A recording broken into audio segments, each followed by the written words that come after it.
The unexpected greeting. Admiral Sarah Chen was enjoying her morning coffee when the universe decided to get interesting. She sat in her office at the Global Defense Command, watching Earth rotate slowly through the massive viewing window. The blue marble looked peaceful, with white clouds drifting over green continents and sparkling oceans. It was the kind of morning that made her grateful for humanity's progress toward peace. That tranquility shattered when Lieutenant Commander James Rodriguez burst through her door without knocking. His usually calm face was flushed with excitement and something that might have been panic. He clutched a tablet against his chest, like it contained the secrets of the universe.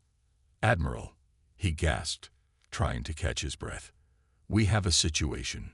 A big one." Sarah set down her coffee mug and turned her full attention to her communications officer. In 15 years of service, she had never seen James this rattled. The man had survived 3 different first contact scenarios with minor alien species, each time maintaining perfect military composure. "What kind of situation, Commander?" James activated the wall display with his tablet. The screen filled with sensor data that made Sarah's blood run cold. Hundreds of red dots appeared at the edge of the solar system, each one representing a massive spacecraft. The formation stretched across space like a metal constellation, approaching Earth with deliberate precision. "Long-range sensors detected them 3 hours ago," James explained, his voice steadying as he fell back into professional mode. "The fleet consists of approximately 800 vessels, ranging from destroyer class to what our computers classify as planet killers. Each ship is at least 10 times larger than our biggest space station." Sarah studied the display with growing fascination rather than fear. The alien ships were beautiful in their own terrifying way, sleek and predatory like space-born sharks. Their formation showed military discipline and overwhelming force. Any rational species would be preparing surrender negotiations by now. Humans, as it turned out, were not entirely rational. "Have they made contact?" Sarah asked. "Yes, ma'am. The transmission came in 20 minutes ago. Universal Translator Protocol, standard intimidation package." James paused, then added with the faintest hint of a smile, "Admiral, you need to see this yourself." The display changed to show an alien face that belonged in humanity's worst nightmares. The creature had leathery gray skin, 6 burning red eyes arranged in 2 rows, and a mouth full of teeth that looked designed for tearing metal. Bony ridges covered its skull like natural armor, and when it spoke, its voice was deep enough to make the speakers vibrate. "Primitive inhabitants of the Third World," the alien said in heavily accented but understandable English, "I am War Master Thax of the Corveni Empire. Your pathetic species has been selected for absorption into our glorious civilization. You will surrender all military assets immediately. You will provide complete population and resource surveys. You will prepare your leaders for processing. Resistance is impossible. Compliance is mandatory. You have one of your planetary rotations to respond." The transmission ended with the alien's 6 eyes glaring directly into the camera, clearly expecting the message to inspire terror and immediate capitulation. Sarah stared at the blank screen for several long moments, processing what she had just witnessed. Then she started laughing. It began as a small chuckle, the kind that escapes when someone tells a joke with perfect timing. But as the full absurdity of the situation hit her, the laughter grew stronger. Soon she was holding her sides, tears streaming down her face as waves of mirth overtook her completely. James watched his commanding officer with growing concern. "Admiral, are you all right?" Sarah tried to compose herself, but only managed to laugh harder. "Did you see his face?" she gasped between fits of giggles. The poor thing probably practiced that speech in the mirror for weeks. He looked so serious. The communication panel on Sarah's desk began blinking rapidly. She wiped her eyes and accepted the incoming calls. The first screen showed President Maria Santos from the Global Government Center, and she was also laughing. Behind her, Sarah could see other officials and advisors in various states of amusement. "Sarah," the president said, struggling to control her voice, "please tell me you saw that transmission." The six-eyed beauty queen with the intimidation speech. Hard to miss. My science advisors are calling it the funniest thing they've ever recorded. Dr. Webb wants to study it as an example of cross-species communication failure. More screens appeared as other world leaders joined the call. Prime Minister Chen from the Asian Federation was chuckling while trying to maintain diplomatic composure. Chancellor Okafor from the African Union was openly grinning. Even General Morrison from the Military Council was fighting back a smile. "Ladies and gentlemen," President Santos said, "we seem to be in agreement. This is either the most elaborate prank in galactic history, or we're dealing with aliens who have no idea what they're getting into." Dr. Marcus Webb's face appeared on another screen. The elderly xenobiologist looked absolutely delighted, his white beard practically twitching with excitement. He had spent his entire career preparing for first contact, and this was definitely not what he had expected. "The psychological implications are fascinating," he said, adjusting his thick glasses. "Their entire approach assumes we'll respond with fear and submission. They've clearly studied our historical conflicts but completely missed our cultural evolution. They expect medieval peasants, but they're dealing with a species that turned warfare into entertainment." Sarah nodded, still chuckling occasionally. "Doctor, what's your assessment of their actual threat level?" "Technologically superior, without question. Their ships could probably glass the planet if they wanted to. But strategically, they're operating from a playbook that's thousands of years out of date. They expect terror, and we're giving them comedy. They've lost control of the narrative before the first shot is fired." President Santos leaned forward in her chair. "So what do you recommend?" Dr. Webb's grin grew wider. "We do what humans do best. We entertain them." Across Earth, the alien transmission was being broadcast on every news network, social media platform, and communication channel available. The response was immediate and overwhelming. Within hours, the video had accumulated over 10 billion views and generated more memes than any single event in internet history. Coffee shops played the transmission on loop while customers recreated the aliens' dramatic poses.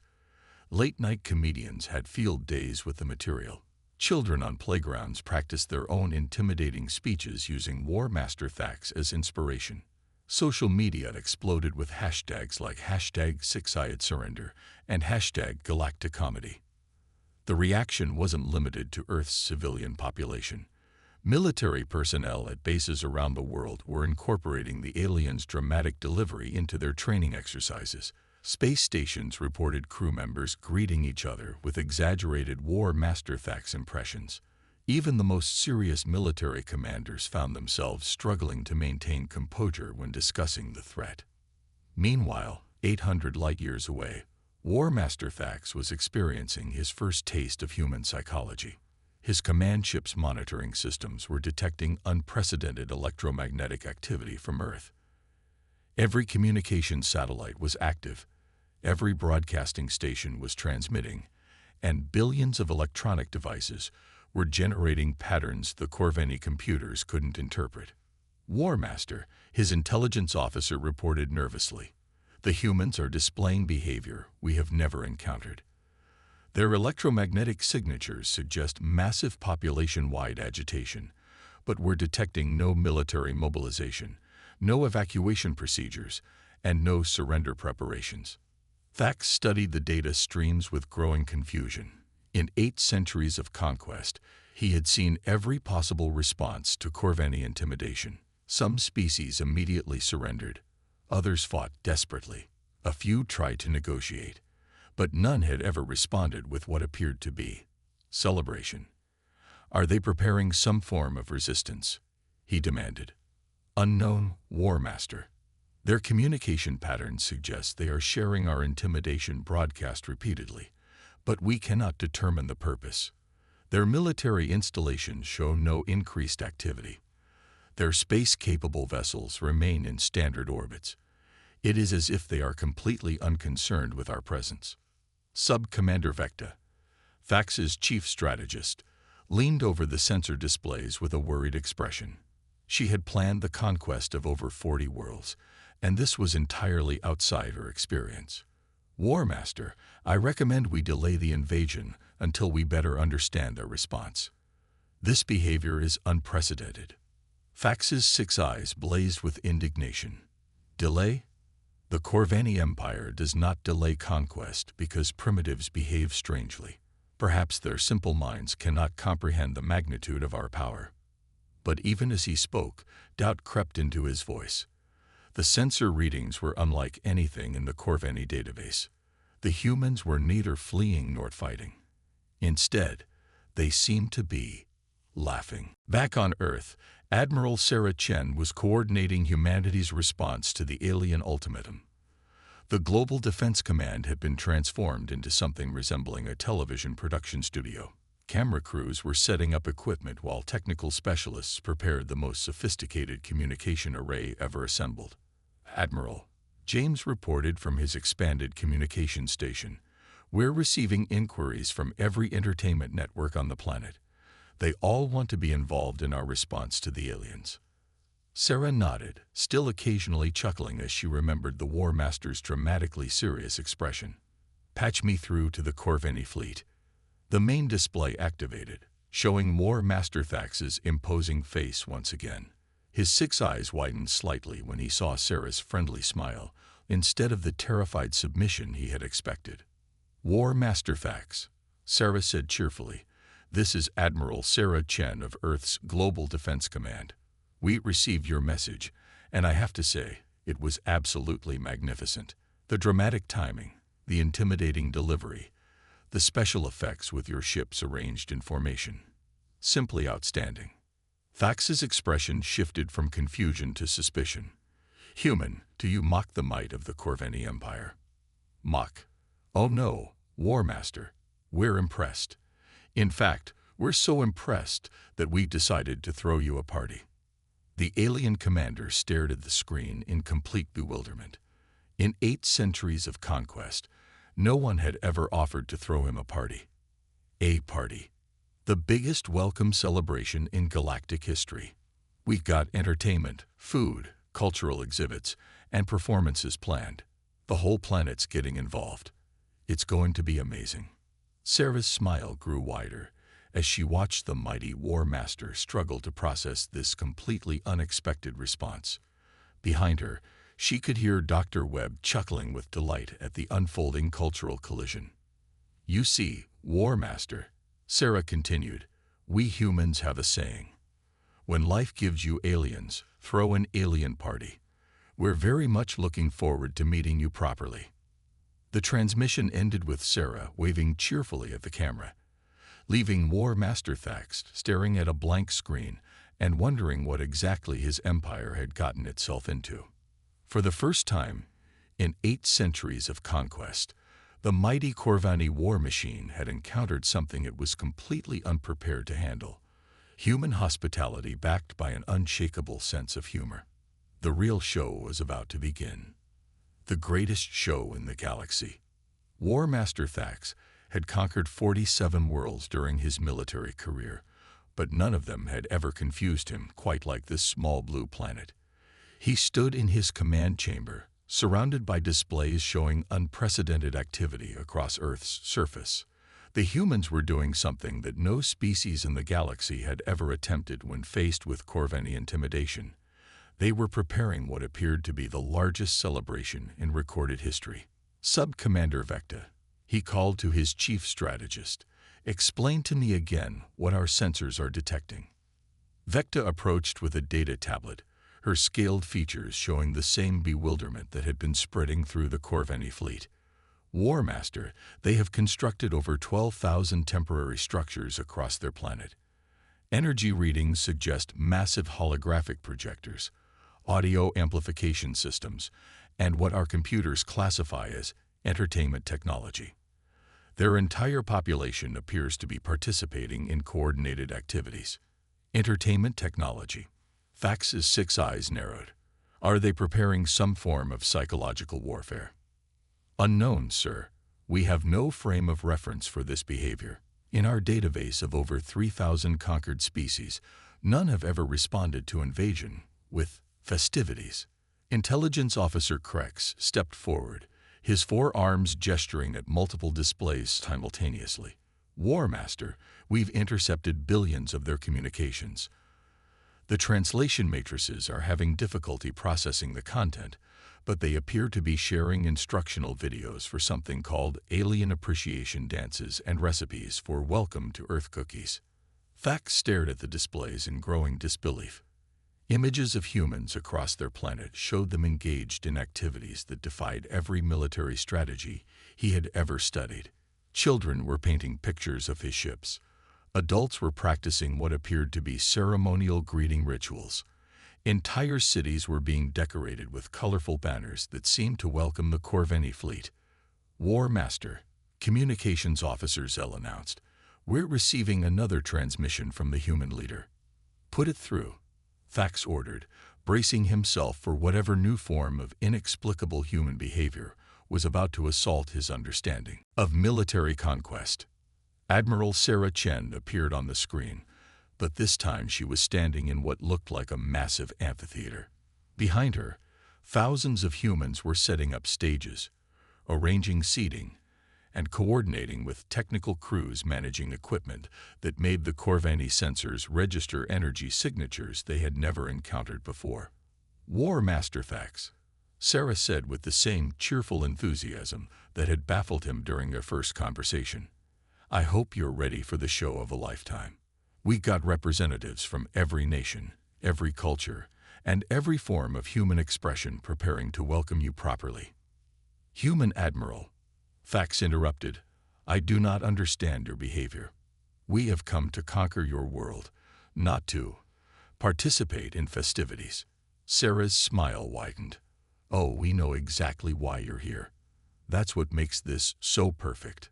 Behind her, a massive holographic display activated, showing images that made every Corveni officer in the command chamber step backward in shock.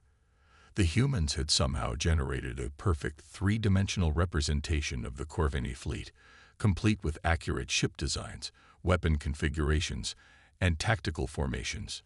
"You see," Sarah continued, "we've been monitoring galactic communications for about 60 years now. We know all about the Corveni Empire, your military capabilities, and your conquest strategies. We've studied your technology, your culture, and your history. We know exactly what you're capable of, and honestly, it's impressive." War Master Fax felt his world shifting beneath his feet. You have been monitoring us. Of course. Did you think a species capable of interstellar communication would ignore the galaxy's most active military empire? We've been tracking your fleet movements, analyzing your battle tactics, and studying your social structures since before you probably knew we existed. Dr. Marcus Webb stepped into view beside Sarah, his elderly human features showing the enthusiasm of someone about to share a lifetime's worth of research.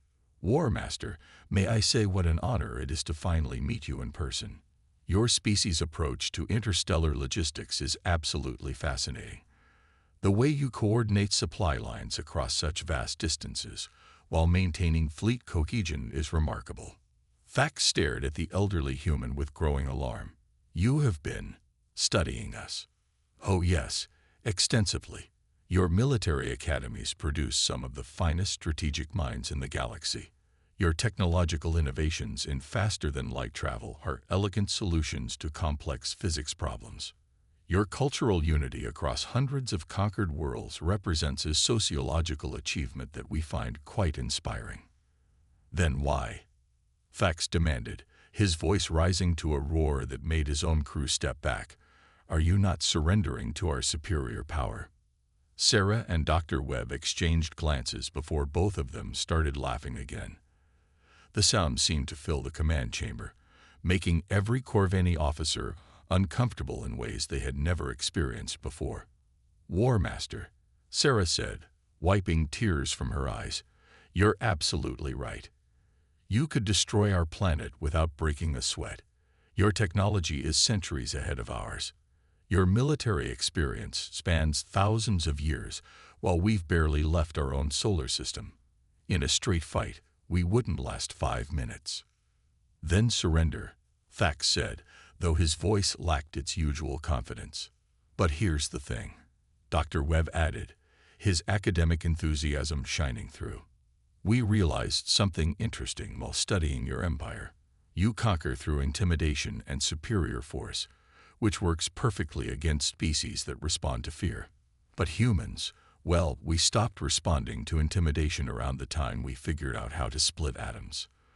The holographic display behind them changed to show human history, cities being rebuilt after devastating wars, explorers venturing into impossible territories, scientists solving problems that had stumped them for generations, artists creating beauty in the midst of chaos. "We're the species that looked at an ocean and decided to cross it," Sarah explained. "We saw mountains and decided to climb them. We discovered fire, invented agriculture, built civilizations, destroyed them, and built better ones. We've been our own worst enemy for thousands of years, and we survived ourselves." So when a fleet of alien warships shows up demanding surrender, Dr. Webb continued, "Our first instinct isn't fear. It's curiosity. We want to know who you are, where you come from, what you've seen, and what you can teach us." War Master Thax found himself in the unprecedented position of being completely outmaneuvered by a species he had intended to conquer in a single day. "What do you want from us?" "We want to throw you the biggest party in galactic history," Sarah said simply. "We want to show you every form of human art, music, literature, cuisine, and creativity we've ever developed.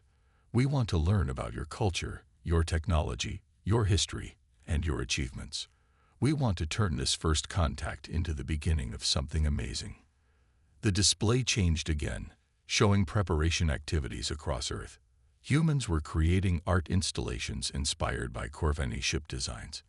Musicians were composing symphonies that incorporated mathematical concepts from Corvini faster-than-light physics. Chefs were developing fusion cuisines that attempted to accommodate the dietary requirements of 6 different Corvini subspecies. "This is unprecedented," Sub-Commander Vecta whispered to her War Master. "They're treating our invasion force as honored guests." "War Master," Intelligence Officer Krex added, "our psychological analysis suggests they are completely sincere. They show no signs of deception, hidden weapons, or military preparation. They appear to genuinely want to welcome us." "But how do they expect to survive?" Communications Officer Zell asked. "They've admitted we could destroy them easily." Dr. Webb must have heard the question through their communication link, because he addressed it directly. "Survival through friendship, Officer Zell. You see, the Corvini Empire conquers worlds to access their resources and expand your territory. But what if we offered you something better than conquest?" "What could be better than adding another world to our empire?" Thax demanded. "Adding another ally," Sarah replied. "Think about it, War Master. You've conquered thousands of worlds, but have any of them ever volunteered to join you? Have any of them ever offered to share their knowledge, their culture, their unique perspective willingly?" The holographic display showed technical schematics that made every Corvini officer lean forward with interest. Human engineers had taken captured fragments of Corvini technology and developed innovations that their own scientists had never considered. "We've been working on these improvements to your shield harmonics," Dr. Webb explained casually. "The mathematical principles are elegant, but we think we found a way to increase efficiency by about 15%. We'd be happy to share the research." War Master Thax stared at the schematics with growing amazement. The human modifications to Corvini technology were not only functional but represented advances that would benefit the entire empire. "You developed improvements to our technology?" he asked quietly. "Of course," Sarah said. "We've had 60 years to study it. Human curiosity doesn't stop at understanding how something works. We always want to know how to make it work better. But why would you share this with us?" "We came here to conquer you." "Because," Dr. Webb said with the patience of a teacher explaining the simple concept, "that's what friends do. They help each other become better." The word friends seemed to hit the Corvini command staff like a physical force.